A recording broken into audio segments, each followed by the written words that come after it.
Obviously, another opportunity to evaluate our team. We didn't finish it as well as I would have liked us to. I thought the defense and offense in the first couple of drives there both started off hot. Defense, I think they had 4 3-and-outs, and the offense went down and scored, so that was exciting. It was good to see the run game get going a little bit, but got to see where we were not able to throw the ball as well as we could. I thought, obviously, the penalty issue is just like I talked to the team about. That's something we have to get solved. One as a staff, and then within our players. I mean, it's the discipline part of doing things right. We have to get that part of it squared away. But all in all, I think it's going to be some good tape to evaluate our team on, and find a way to get better over the next couple of weeks. And that's our charge, and I'm sure we'll do that. What's your take on why the passing game didn't click after, well, of course, you scored a run series first, and then the passing game did not click with Duran?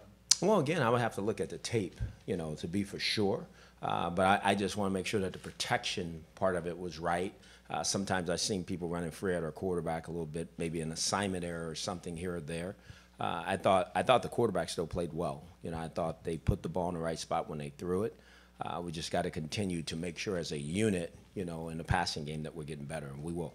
How about the running game, though, Hue? What made that so much better tonight? Well, I think anytime you don't run it, the first game as well as you think you can, the next time you come out, you dig in a little bit, and I think that's what our guys did. I thought the runners made some good runs, strong runs, both of them, all 3 of them, really. And then I thought the line did a better job of pushing and getting after it. And I thought this past week we did a great job of emphasizing some things and got better. So obviously the first week, the pass game was clicking. This week the run game was going. Now we got to put it together where we get offensively, where it's both run and pass complementing each other. You mentioned the 4 3-and-outs for the starting defense, but within that, what impressed you most about your first unit? Well, I thought guys were playing their guys. Myles Garrett, I can't wait to watch the tape. I could just feel him on the field, and I thought the communication was really good with the defensive players within the first unit. So that part was really good. But again, when you see other things that go on in the second half with the other units, we got to continue to iron some of those things out because some of those players are going to be playing for us.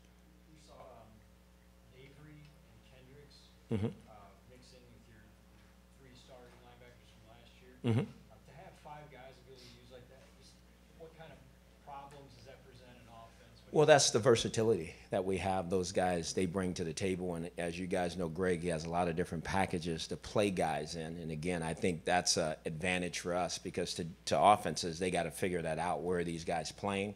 Where are they coming from? Is it zone? Is it man?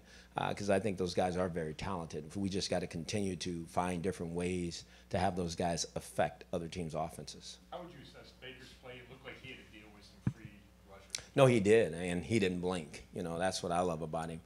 Baker still continued to keep his eyes downfield, and there's a couple of times he got hit early. I was water off a duck's back to him. Let's keep going. He let us down there a couple of times and put us in position to score. So I think he did some good things. At the same time, we got to finish some drives and finish some other drives and protect him better. I mean, we have to. Do you have any feel for those 3 pass interference penalties? Yeah, we got to do a better job of blocking on the edge with our receivers. They called them, so again, I'll watch them on tape. But at the same time, when you're throwing those quick screens like that, our guys got to understand, the timing of it all when you're blocking. Yeah, the officials, did they tell you when they were here a couple weeks ago, whenever that was, that they're going to call that penalty more closely? Oh, absolutely. Yeah, they are. Hugh, Carlos had a great first half. Is that kind of what you were expecting? Absolutely, no doubt. I mean, he's a big guy who has some, has a little wiggle, more wiggle than people think, but he can run down between the tackles extremely well. I thought he did a great job of seeing things tonight to put himself in position to make some big runs, and I think the offensive line came off the ball. Yeah. What about his physicality? He's Is that something that he gives you that other running backs don't give? Well, I mean, obviously Chubb has it, and Duke has it in a different way. But he's a physical man. He's a big guy, and he's got to always fall forward with the ball, and that's what we need. We need a guy that's going to be heading north and south and not going east and west. Is that hard for a defense when they see Hyde now and then on that same series they see the different look from Duke?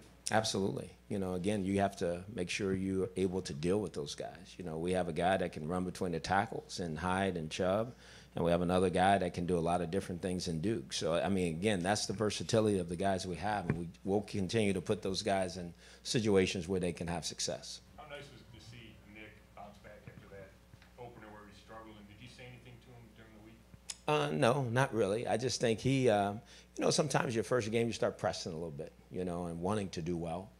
But I think he had a great week of practice and came out and played well. You know, I thought he did some really nice things. I'm dying to see the pass protection part of it for him. We know he can run the ball. He's got to continue to work at the passing game. Hugh, what was the interaction like with Des Bryant? With who? Des Bryant, was he? Oh, no, I think it was a good visit, you know, but at the same time, he's not on our team. So, you know, I'm going to worry about the guys that are here and coach the group that's here. Buffalo gang up on Jarvis Landry a little bit. I'm not going to say they ganged up on him. I don't think, again, this wasn't a game plan game for us, you know. Sometimes people will play that guy maybe a little bit tighter because they saw him starting a game last week with a couple of catches. I don't think it was more so that. I think some of the things we were trying to accomplish was away from him a little bit. And, again, that's not an issue right now. Is that the same for the Joker? Yes, absolutely. I mean, the things we were trying to do tonight, you know, sometimes based on how they play defenses, and that's the good part about it, and I said this regarding Baker, I should say, you know, it's going to be different from week to week. You know, some weeks it's going to be this guy's, some weeks it's going to be that guy's, and you have to handle that. And I think that's what our guys are seeing. I mean, it's not going to always be Jarvis Landry. People are going to try to take him away, and our job, when we start game planning, we'll put him in position to have success, and the same thing with David. How do you think Baker handled and managed some of the adversity he had to deal with, including some of the penalties down there, some of the protection issues, and then the touchdown pass getting overturned and things like that? Well, he was winking at me, so I don't think he was worried about anything. That's what you love about him. You know, and Tyrod's the same way, and Drew is too. I mean, those guys like to play. You know, they know football's a hard game, and sometimes it doesn't go the way you want it to, but you just keep working at it and things turn around, and that's what you saw happen with Baker. The run game was obviously more effective. Could you tell with the naked eye that the O-line was more effective? Yeah, I could feel them, you know, on the field, and that's what you, as a play caller, I'm sure Todd would say the same thing. That's what you look for. You start popping a few runs, you start running a little bit more because the guys are starting to come off the ball, and that's a good thing. I think this past week we put our guys under the chutes, and they start getting after it a little bit, and I saw that drill show up in the game tonight, which is a good thing. The Buffalo News, I think, is reporting that A.J. McCarron broke a collarbone. He did? Oh, wow. If he did, again, you lose a player. I don't care who it is. That's tough for any organization. I hope that's not the case, and I hope he's okay. Good. Do you have any injuries on your? No, we're good. We're going to be fine.